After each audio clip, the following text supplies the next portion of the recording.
बूडली से डी के लिए जो है पैदल मार्च निकाला जा रहा है और पूर्व विधायक वाजिब अली यहाँ पर हैं, पूर्व मंत्री जाहिदा जी जो है इस पैदल मार्च में शामिल हैं और बूढ़ा साहब यहाँ पर जो है पैदल मार्च में शामिल हैं, अताउल्ला जी हैं और हमारे साथ अब मौजूद हैं बबली गुर्जर।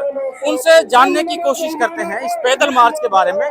जी बबली भाई, आपने ये जो प्रोटेस्ट हो रहा है इसके बारे में क्या समझा, क्या सुना, आपकी समझ क्या कहती है? जी हमने ये सुना कि हमारी प्रशासन के साथ कुछ गांव के गुंडों ने जो वहाँ आतताइयों ने आतंक मचाया है, उनके खिलाफ एसपी साहब, कलेक्टर साहब, आईजी साहब, समस्त प्रशासन संज्ञान ले, निष्पक्ष जांच हो और आम आदमी के लिए न्याय मिले।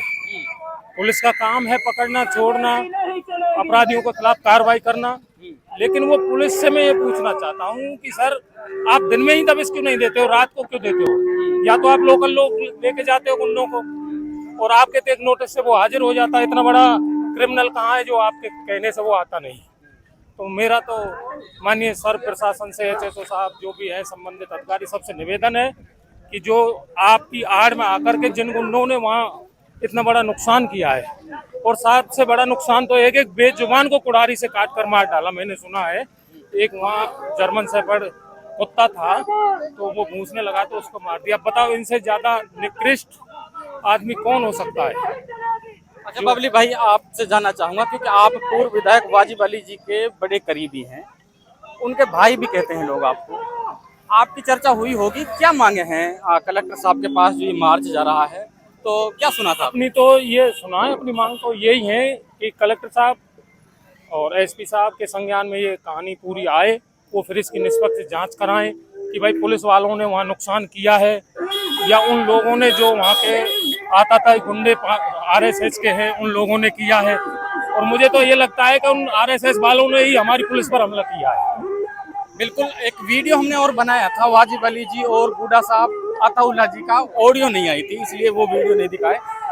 युवा साथी हैं राकेश कुमार जी, उनसे जानने की कोशिश करते हैं। राकेश जी, क्या कहेंगे ये पैदल मार्च जो हुआ है आज?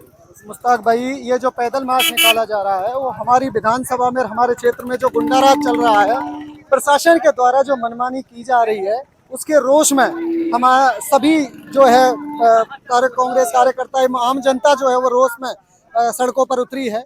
अभी बूडली में जो आपने वीडियो भी बनाया था कि जुम्मा जी के घर पर अत्याचार किया गया, रात के आड़ में महिलाओं पर अत्याचार किया गया, उनके घर पर पुलिस प्रशासन ने जो लूट की, उसके खिलाफ में जो है जनता आज सड़कों पे है। आप सब देख रहे हैं, आज हम गांव बूडली से कलेक्ट्रेट तक पैदल मार्च निकाल रहे हैं और इसके माध्यम से ये संदेश देना चाहते हैं कि अब गुंडागर्दी जो है अब हम सहन नहीं करेंगे। तो देखिए हमारे साथ अब मौजूद हैं सीए मुख्तियार साहब, जो युवा नेता हैं। जानने की कोशिश करते हैं इस पैदल मार्च के बारे में, उनके क्या विचार हैं। जी आपका बहुत बहुत स्वागत है, क्या कहेंगे आज के इस पैदल मार्च के लिए? देखिए, पुलिस प्रशासन की गुंडागिर्दी, या यूं कहूं सरकार की गुंडागिर्दी, जिसमें सरकार पुलिस प्रशासन को आड़ लेकर प्रदेश के अंदर हिंदू मुस्लिम की राजनीति की लेबोरेटरी मेवात को बनाना चाहती है। मेवात के मासूम लोगों के ऊपर जुल्म जातियां करके राजनीतिक रोटियां सरकार सेकना चाहती है और उसके लिए इस्तेमाल कर रही है प्रशासन को। तो उस गुंडागिर्दी के खिलाफ बहुत बढ़िया जन आंदोलन और पैदल मार्च हमारे विधानसभा के और पूरे इलाके के लोगों ने प्लान किया। वाजिब भाई और इलाके के तमाम जितने भी जुड़ान हैं, सब उसमें एक मत होकर इस लड़ाई को मजबूती से लड़ने का काम करेंगे, पीड़ितों को न्याय दिलाने का काम करेंगे।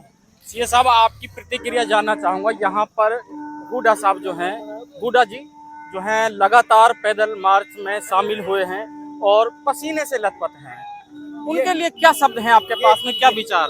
ये परंपरा रही है मेवात की, ये इतिहास रहा है। जो लोग इतिहास को जानते हैं वो जानते हैं कि हिंदू मुस्लिम एकता की पूरे देश के अंदर मेवात से बड़ी मिसाल किसी ने नहीं दी। चाहे तो राणा सांगा और बाबर का युद्ध हो, उसमें 20,000 22,000 मेवाती लड़ाके खानवा के मैदान में एक दिन में शहीद हो गए। ऐसी कुर्बानी की दास्तान भारत के इतिहास में दूसरी कोई नहीं है। ये इतिहास है मेवात का। ये इतिहास है मेवात का कि जब शिवाजी को औरंगजेब ने आगरा की जेल में बंद कर दिया था, तो मेवात के जो लड़ाके थे, मेवात के बहादुर लोग शिवाजी को औरंगजेब की जेल से छुड़ा के लाए थे। ये जो गंगा जमुनी तहजीब का जो सभी धर्म मजहब के लोगों को, अमन पसंद लोगों को के साथ मिलजुल के यकजहती से एकजुटता से रहने का हमारा हमेशा का इतिहास है। गुडा जी ने उन पुरखों की परंपरा को निभाया है, आगे बढ़ाया है।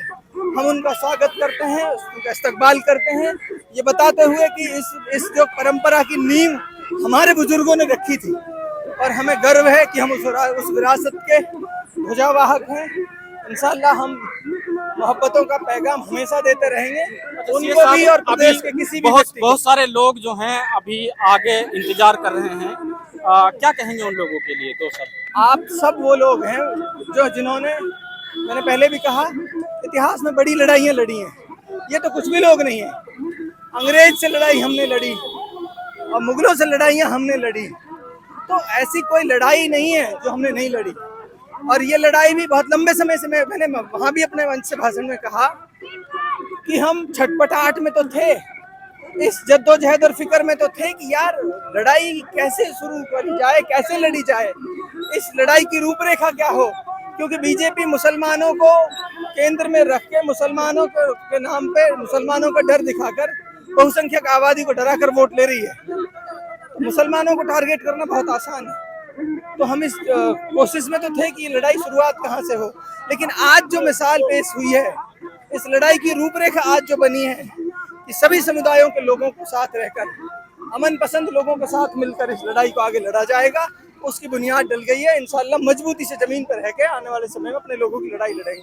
जी, बहुत बहुत शुक्रिया सीए साहब। हमारे साथ सीए मुख्तियार साहब मौजूद थे, उनके विचार आपने सुने। लगातार इससे जुड़ी अपडेट आप तक पहुंचाते रहेंगे, जुड़े रहें P4 में बात में।